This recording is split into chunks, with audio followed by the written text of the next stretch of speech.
नमस्कार दोस्तों, अब हम जो कहानी पढ़ने जा रहे हैं उस कहानी का नाम है नाक में दम। आप इसमें परमाणु और गमराज को एक साथ देखेंगे। ये है मुंबई का ट्रेजेडी किंग गमराज, जो किसी को भी दुखी नहीं देख सकता। सारी दुनिया का दुख उसका अपना दुख है। यमराज का मुंह बोला पुत्र है। ये है गमराज का अंडरवियर फ्रेंड, यानी लंगोटिया यार सकालू, जिसे हर चीज़ में शंका है पर यार के लिए ओखली में से देने को भी तैयार है। ये है सकालू की खुरापाती 1 डजन यानी 12 बच्चे और उसकी बीवी रतालू।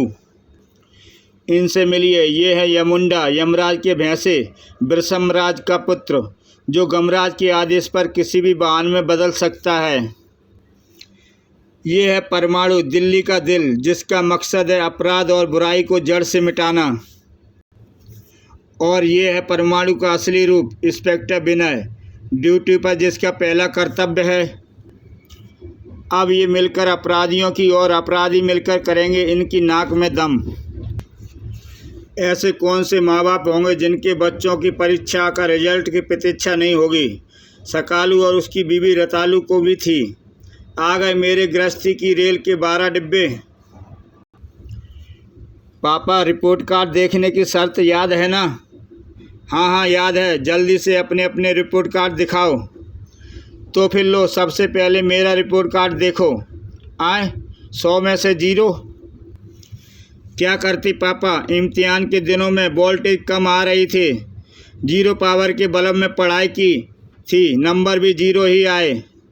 तुम भी दिखाओ। 100 में से 13 नंबर। तो क्या हुआ पापा, दीदी से तो ज़्यादा आए हैं। मेरी हार्ट बीट बढ़ती जा रही है। सब एक साथ दिखाओ। 100 में से 3, 100 में से 5, 100 में से 2, 100 में से 1.5, 100 में से 33। 33 वाला तो पास होता है। हाँ बापू, मैं पास हो गया। तू मेरा सच्चा सपूत है। तेरी अकल मुझ पर गई है, बाकियों की इसकी माँ पर। गुर्र। पापा, आपने शर्त रखी थी कि अगर हम में से एक भी पास हो गया तो आप हमें दिल्ली घुमा कर लाएंगे। वो शर्त मैंने नहीं, तुम्हारे गम अंकल ने रखी थी।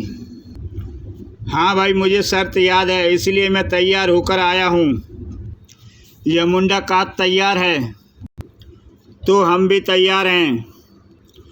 तो फिर चल यमुंडा दिल्ली। हुर्रे। दिल्ली में उस जगह पर भागदौड़ मची थी। अरे मेरा बच्चा, फ्रेम पर कांटा ठीक से बैठ गया है। फिक्र मत कर झींगे, ये बच्चा अब हमारे हाथ से कहीं नहीं जाएगा। पी 1 करोड़ की इस आसामी को देखकर खुश हो जाएगा। पुलिस पीछे लग गई है, स्पीड बढ़ाओ। झींगे, कांटा फेंकना हमें भी आता है बच्चू। सर, बदमाशों को पता भी नहीं चला और बच्चा हमारे कब्जे में आ गया। अब बदमाश भी हमारे कब्जे में आ जाएंगे।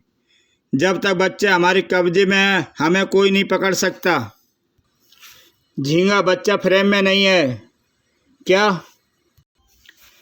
Hands up, you are under arrest. जिग जिग जिग। हा, मेरे हाथ में ब्लास्टर के नीचे कार्बाइन फिट है। भागो, नहीं भाग सकते। परमाणु आ गया है। डिशम, तुम्हारे ब्लास्टर नकली हैं पर मेरे घूंसे बिल्कुल असली हैं। विलेन जैसी सूरत के उस आदमी का गुस्सा भी असली था। एक तरफ परमाणु है तो दूसरी तरफ पुलिस। दोनों ने जीरा हराम कर रखा है।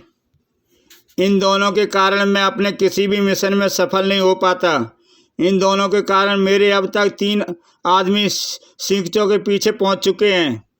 पीपी बॉस, इन दोनों से बिल्कुल छुटकारा नहीं मिल सकता। मिल सकता है तांबू। अगर पुलिस से छुटकारा मिल जाए तो परमाणु क्या करेगा? वो अपराधियों को पकड़कर कहाँ रखेगा? शहर में घटने वाली सारे अपराध तक कैसे पहुँचेगा? मैं पुलिस की नाक में दम कर दूंगा। पुलिस की छवि इतनी खराब कर दूंगा कि लोगों को पुलिस पर से विश्वास ही उठ जाएगा। लोग ये मानने लगेंगे कि पुलिस जो सदैव लोगों के लिए लोगों के साथ का नारा लगाती है वो ऐसा नहीं है। और तब होगी बगावत। पुलिस को पड़ेंगे जूते। परमाणु फोड़ेंगे अपना सिर। फिलहाल मुंबई वाले अपना सिर फोड़ने वाले थे, पर कुतुब मीनार कहाँ है? लाल किला तो दिख नहीं रहा, कम से कम चिड़ियाघर तो दिखता। दिल्ली आ गई बच्चों, क्या दिल्ली आ गई? हाँ हाँ हाँ, दिल्ली कोई चाय की दुकान थोड़ी है जो चीनी, दूध, चाय पत्ती सब साथ साथ रखे होंगे। लाल किला पुरानी दिल्ली में है, कुतुब मीनार मेहरौली में है, चिड़ियाघर प्रगति मैदान के पास है। ये सब जगह थोड़े थोड़े फासले पर स्थित हैं और मैं तुम्हें सब जगह घुमाऊंगा। यमुंडा रुक जा, ये ट्रैफिक पुलिस है, हमें रुकने का कह रही है। यमुंडा को रुकना पड़ा। है बड़ी अजीब गरीब कार है। खैर मुझे कार से क्या लेना जी, मुझे तो कागज़ों से मतलब है, क्योंकि तुम्हारी गाड़ी दिल्ली से बाहर की है। पहले तो गाड़ी के कागज़ दिखाओ, फिर दिखाओ अपना ड्राइविंग लाइसेंस। है कागज़ और लाइसेंस। दरअसल हवालदार जी, ये कार हमारी अपनी मैन्युफैक्चरिंग है, इसलिए कागज़ तो बनाए नहीं। और ये ऑटो पायलट गाड़ी है, यानी ड्राइवर की ज़रूरत नहीं पड़ती, अपने आप चलती है, इसलिए लाइसेंस भी नहीं बनवाया। चलाकर दिखाऊं? चलाकर दिखाने के बहाने भागना चाहता है। उतर उतर नीचे, तेरी गाड़ी जब्त करनी पड़ेगी। अरे ये क्या बदतमीजी है? यहाँ तमीज़ से बात करने की कीमत होती है। तेरे पास है तो फिर निकाल एक गांधी। गांधी जी का नाम इज्जत से लो हवलदार। अबे हमें सिखाता है, जल्दी निकाल एक गांधी, देर करेगा तो 2 गांधी देने पड़ेंगे। गम अंकल, ये लो, मेरी किताब में गांधी जी की एक तस्वीर है। तस्वीर तो मैं फाड़ूंगा नहीं हवलदार अंकल, पूरी किताब ही दे दो। उतर नीचे, तेरी गाड़ी जब्त करनी पड़ेगी। सकालू, मैं समझ गया कि ये किस गांधी की बात कर रहे हैं। 500 के करेंसी नोट पर गांधी जी की तस्वीर छपी होती है। ये हमसे वही मांग रहे हैं। अब तू ठीक समझ गया। है क्या करें, सीधे सीधे नोट मांगेंगे तो रिश्वत हो जाएगी। चल जल्दी कर, निकाल एक गांधी। हवलदार भैया, तुम चाहो तो कार जब्त कर लो, मैं तुम्हें गांधी जी के नाम पर रिश्वत नहीं दूंगा। तो फिर नीचे उतरो, सबको सब जल्दी करो। अब तो अपनी ये मर्सिडीज दफ्तर में ही जा कर लेना, वहाँ कितने गांधी देने पड़ेंगे ये तुझे अभी नहीं पता। नया नया दिल्ली आया है ना, धीरे धीरे सब समझ जाएगा। सकालू बच्चों, सब कार से नीचे उतर जाओ। है इसे नहीं पता कि जब्त शुदा कार किस हाल में मिलती है। नया है ही।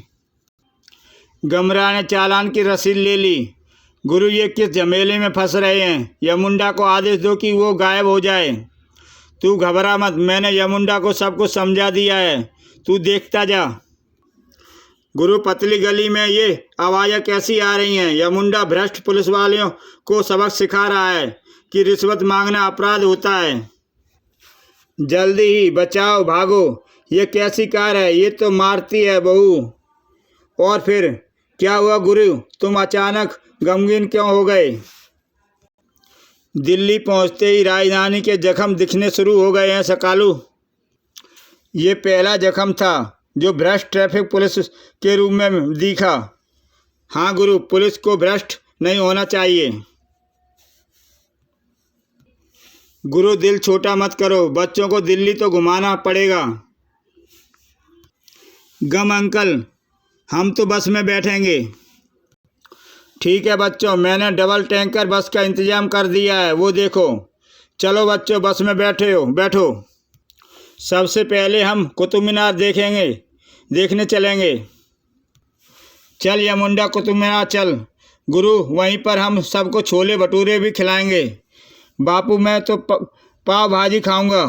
बेटे, ये मुंबई नहीं है, दिल्ली है, यहाँ गोलगप्पे, टिक्की, समोसे मिलते हैं। एक चीज़ और भी मिलती है, ये सिटकी बम। हाँ तांबू, जल्दी से इसे पतंग में बांध दे। अब कन्नी दे। वह पतंग उड़ गई। अब ये पतंग पहुंचेगी सीधे कुतुब मीनार पर। अब मैं झोंक खिलाकर पतंग को कुतुब मीनार की दीवार पर गिरा दूंगा, जिससे कि स्टिक बम दीवार पर चिपक जाएगा। ही। वैसे तो कुतुब मीनार पर चढ़ना अब मना है, लेकिन इस साल बाल दिवस पर इसे 1 माह के लिए खोला गया है और आज जब बम फटेगा तो आज ही फिर बंद भी कर दिया जाएगा। झींगा बम की खबर मिलते ही पुलिस ने तेरे इलाके से होकर इधर जाएगी, क्योंकि ये क्षेत्र उस थाने की सीमा में आता है जहाँ के रास्ते में मैंने तुझे तैयार रहने को कहा है। ध्यान रहे, पुलिस घटनास्थल पर नहीं पहुँचनी चाहिए। अगर पहुँच गई तो तुझे जिंदा गाड़ दूंगा। अगर पहुँच गई तो तुझे कुत्ता बनाकर गाड़ देना पीपी। अगर पहुँच गई तो मुझे कुत्ता बनाकर गाड़ देना पीपी बॉस। पुलिस पहुँचती या नहीं, पर गमराज तो पहुँच चुका था। भतीजों देख लो, ये रही कुतुब मीनार। अरे वाह, ये तो बहुत ऊंची है। और लो, हमारी किस्मत अच्छी है कि इन दिनों कुतुब मीनार के अंदर भी जाने दे रहे हैं। मैं टिकट ले लूं? वाह, खूब मज़ा आएगा गुरु। ऊपर से तो पूरा दिल्ली दर्शन एक ही झटके में हो जाएगा। हाँ, तू यहीं से वापस लौट जाइयो। ही पीपी के हौसले बुलंद थे। बस थोड़ी देर में हंगामा होने वाला है। ही हंगामा होने में देर नहीं थी। गुरु, ये देखो, कुतुब मीनार की दीवारों पर लोगों ने अपने नाम खुरच रखे हैं। मैं भी रतालू का नाम गोद देता हूँ। नहीं सकालू, ये लोगों की फोड़ता का सबूत है। ये इमारतें हमारी ऐतिहासिक पूंजी है। इनकी खूबसूरती को इस प्रकार अपने नाम इत्यादि गोद गोद कर नष्ट करना उचित नहीं। नाम लिखने का शौक है तो अपने मकान की नेम प्लेट पर ही लिखना चाहिए। अरे वाह, यह तो सच में पूरी दिल्ली का भव्य दर्शन होता है। मैं तो सपने में भी ऐसे सुंदर दृश्य की कल्पना नहीं कर सकता था गुरु। गम अंकल, मुझे ऐसा लग रहा है जैसे मैं हवाई जहाज में हूँ। पापा देखो घड़ी।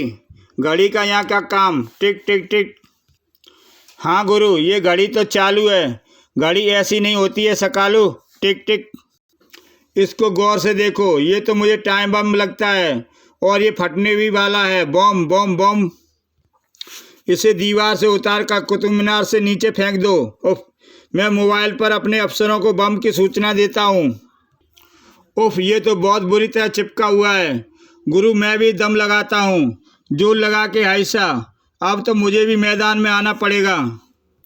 हम भी दम लगाते हैं। ये लो, अब भी नहीं उतरा और इस बार सफलता मिल गई। बम छूट गया। ओह, इसे फेंक दो। हाँ हाँ, इसे नीचे फेंक दो, वरना हम में से कोई नहीं बचेगा। नीचे बहुत से पर्यटक मौजूद हैं। अगर इसे नीचे फेंका तो वो भी बहुत से लोग मारे जाएंगे और इसके फटने से अब केवल कुछ ही मिनट बचे हैं। तो फिर भागो, वरना मारे जाएंगे। नहीं, ठहरो। कुतुब मीनार की सीढ़ियाँ बहुत सक्रिय हैं और बहुत से लोग ऊपर आ रहे हैं। इस प्रकार भागदौड़ मच जाएगी। भागदौड़ में कोई जानें चली जाएंगी। वैसे भी इतनी जल्दी कोई भी नीचे नहीं उतर पाएगा। हेलो, यह बम है। हेलो हेलो, यहाँ बम है। गुरु, इतनी ऊंचाई से यमदूतों को हमारी आत्माएं ले जाने में काफ़ी आसानी रहेगी बहू। गम अंकल, इसे फेंक दो प्लीज़। मुझे तो पटाखों से भी डर लगता है। बम सूचना से सनसनी फैल गई। क्या बम? हम बम स्क्वाड लेकर अभी आते हैं। जो ऊपर फंस गए हैं उन्हें कहो कि अपने कान बंद रखें, ताकि अगर बम फट जाए तो कान के पर्दों की नुकसान ना पहुँचे। 2 जीपें दंदनाती घटनास्थल की ओर दौड़ी, लेकिन घटनास्थल से पहले उन्हें झींगा के इलाके से होकर गुजरना था। पुलिस आ रही है। सड़क पर 2 ड्रम मोबिल ऑयल फैलाना काफ़ी रहेगा। अरे ये क्या, जीपें फिसल कैसे रही हैं? सड़क पर मोबिल ऑयल बिखरा हुआ है। Boom boom. उफ, काम हो गया पीपी बॉस। Very good. इधर भी बम फटने वाला है। अभी तक बम स्क्वाड लेकर पुलिस यहाँ नहीं पहुँची। टिक टिक। अब हमें पुलिस का इंतज़ार नहीं कर सकते। मैं बम को अपनी पूरी ताकत से ऊपर उछाल देता हूँ ताकि ये हवा में जाकर फटे और जान माल की हानि ना हो। लेकिन ये क्या? खट, सब गड़बड़ हो गई। बम ऊपर से गुजरते हवाई जहाज़ पर चिपक गया। अब हवाई जहाज़ के यात्रियों को कौन बचाएगा? लेकिन अरे ये कौन है जो रॉकेट की तरह उड़ रहा है? ये तो परमाणु है। परमाणु भांप चुका था उस अभूतपूर्व संकट को। विमान में मौजूद सभी यात्री खतरे में हैं। परमाणु का शक्तिशाली पंजा बम पर जा चिपका। मुझे इसे फौरन ही क्लिक दूर उछाल फेंकना होगा। और बूम बड़ाम! ओह, ठीक समय पर मुझे प्रोमेट ने बम की सूचना दे दी थी, वरना अनर्थ हो जाता। परमाणु कुतुब मीनार पर उतरा। परमाणु ने विमान को ध्वस्त होने से बचा लिया। वाह, तुम जैसे इंसान से मिलकर बहुत खुशी हुई परमाणु। दिलेरी तो तुमने भी कम नहीं दिखाई। नाम है तुम्हारा? गमराज। मैं मुंबई से बच्चों को घुमाने दिल्ली आया हूँ। ओह गम! तभी दिल्ली पुलिस हाय हाय, गमराज परमाणु जिंदाबाद। ये नारेबाजी बिल्कुल ठीक है परमाणु, क्योंकि पुलिस एक भी आदमी घटना की खबर दी जाने के इतनी देर बाद भी अभी तक नहीं आई। हैरान तो मैं हूँ, पर फिलहाल मैं यहाँ पर नहीं रुक सकता क्योंकि ये मेरे गश्त का समय है। वाह, क्या इंसान है परमाणु। गुरु, मुझे शंका हो रही है कि यहाँ की पुलिस भ्रष्ट है, अपराधियों से मिली हुई है। जरा सोचो, अगर ये बम फट जाता तो कितने लोग मारे जाते। पुलिस के भ्रष्ट होने का आभास तो मुझे ट्रैफिक पुलिस से टकराकर हो ही चुका था। लेकिन अगर ये वाकई सच है तो बात बहुत सीरियस है, क्योंकि पुलिस जैसा विभाग भ्रष्ट होगा तो एक गुंडे और पुलिस में अंतर ही क्या रह गया। पीपी के चेहरे पर गुस्सा था और प्रसन्नता भी। तांबू, परमाणु ने भले ही नुकसान होने से बचा लिया, पर हमने लोगों में पुलिस के खिलाफ बगावत की चिंगारी भड़का दी है। और तू अभी देखता जा मैं क्या क्या और करूँगा। Good bless you boss. लेकिन इधर छोले भटूरे खाकर फायरिंग होने के बाद सकालू कुतुब मीनार बच्चों ने देख लिया, छोले भटूरे भी खा लिए। अब चलना चाहिए। चलो, चाहे कुछ भी हुआ हो, कुतुब मीनार अच्छी लगी, क्यों बच्चों? लेकिन 5 बज चुके हैं, इनको देखने का समय तो ख़त्म हो गया। यमुंडा बस रवाना हुई। अब कल हम ताजमहल देखेंगे। बेवकूफ़, ताजमहल आगरा में है, दिल्ली में नहीं। यहाँ लाल किला है, वो देखो। पीपी की नई योजना भी चाशनी में डूबकर तैयार हो चुकी थी। झींगा, तैयार रहियो, मेरे आदमी दरीवा कला में लूटपाट करेंगे। तेरा काम पुलिस को इस बाजार में घुसने से रोकना है। पुलिस आ गई तो मैं तुझे जिंदा गाड़ दूंगा। फिक्र मत करो बॉस, पुलिस आ गई तो तुम मुझे मुर्गा बनाकर गाड़ देना। तुम अपना काम शुरू करो। ओके। पीपी ने हरी झंडी दिखाई। पीपी बॉस ने हरी झंडी दिखा दी। एम्बुलेंस को दरीवा बाजार में घुसाओ और फिर खबरदार कोई गलत हरकत नहीं करेगा, क्योंकि आवाज़ें ने मार्केट में भगदड़ मचा दी। अरे संजय सक्सेना, ये गोलियां कौन चला रहा है? संजय गुप्ता जी, ज्वेलरी मार्केट में कोई बदमाश घुसे जो गोलियां ही चलाएंगे, फुलझड़ियां थोड़े ही छोड़ेंगे। बाजार की भगदड़ में फंस गई गमराज की टोली भी। बच्चों, किनारे पर खड़े रहो। गुरु, गोलियां चली हैं, लगता है यहाँ भी कोई गड़बड़ हो गई है। रतालू भाभी, तुम बच्चों को लेकर यहीं खड़ी रहना, हम अभी आते हैं। चल सकालू। पर गुरु, गोलियों का सामना कैसे करेंगे? जब बम का सामना कर लिया तो गोलियां क्या चीज़ है? घटना इंस्पेक्टर विनय के क्षेत्र में घटी थी। दरीवा बाजार की सड़क के 2 तरफ से खुलती है, एक चांदनी चौक की तरफ तो दूसरी जामा मस्जिद की ओर। इंस्पेक्टर झुंझुनवाला, तुम चांदनी चौक से प्रवेश करो, मैं जामा मस्जिद की ओर से प्रवेश करूंगा। इस प्रकार हमारे घेरे से के बीच में बदमाश बचकर नहीं निकल पाएंगे। झींगा ने जो तैयारी की थी वो जामा मस्जिद की तरफ की एंटी रोड पर की थी। पुलिस आ रही है, स्मोक बम के धुएं में किसी को कुछ दिखाई नहीं पड़ेगा। झींगा गैंग क्या करना चाहता था? परमाणु और गमराज उनसे कैसे निपटे? क्या गमराज बच्चों को दिल्ली घुमा सका?